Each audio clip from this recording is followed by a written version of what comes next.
Hi guys, I'm going to read Cinderella, A Day for Dancing. And this page before the story tells us all about Cinderella. So it says, long before I became a princess, I was made to look after a wicked stepmother and her mean daughters. When they tore my beautiful ball dress to shreds, I lost all hope of a nice life. Luckily, my fairy godmother heard me crying and cast a spell that changed my life. Now I'm hopelessly in love and married to the prince. Here are my good luck charms. This glass slipper led me to my husband the prince. This invitation was the start of a new life. My little bird friends still keep me company. Turn the page to read a tale of friendship. Cinderella was busy scrubbing the floor when her stepmother hurried into the room, waving a piece of paper. "Drizella! Anastasia!" she called to Cinderella's stepsisters. "There is a fair down in the village today." Everyone was full of excitement except Cinderella. She probably wouldn't be allowed to go. Ever since her father's death, Cinderella had been made to work hard every day. Cinderella stood up bravely. "Please, may I go too?" she asked quietly.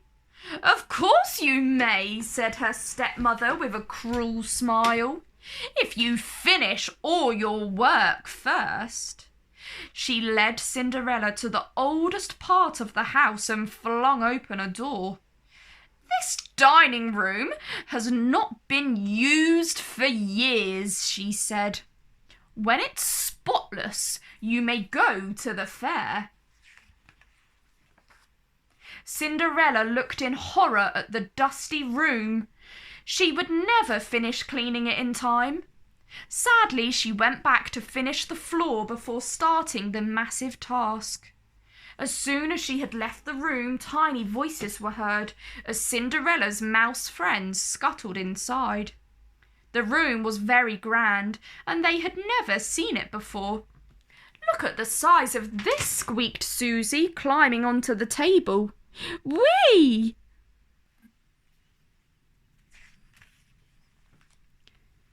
As Susie skidded across the table, her tiny feet polished away all the dust and dirt. Jack had a brilliant idea. "I think it's time we had a party," he grinned. "We'll invite our good friends, the birds too."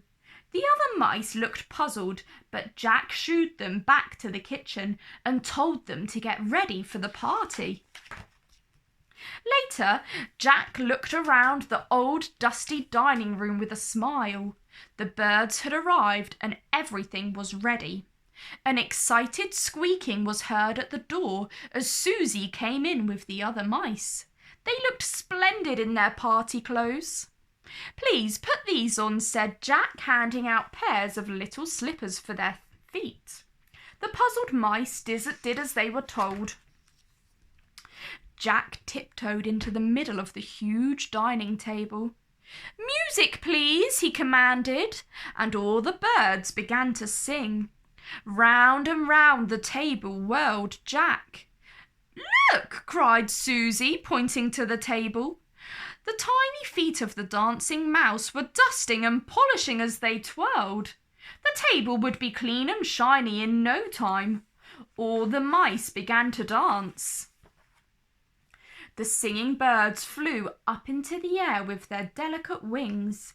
They dusted the pictures and the mirrors. From the highest corner of the room, every cobweb was swept away. Just then, the friends heard Cinderella trudging slowly up the stairs to start work on the room. "Quick!" cried Jack. "Hide!" Cinderella couldn't believe her eyes as she gazed at this gleaming room. Laughing happily, she watched as her friends crept from their hiding places to explain. "Now I can go to the fair," cried Cinderella, thanking the tiny creatures. "I hope you have as much fun as we did," laughed the mice. "Oh, I shall," Cinderella said. "I shall." The end. If you guys like that story, like down below and subscribe to my channel for more.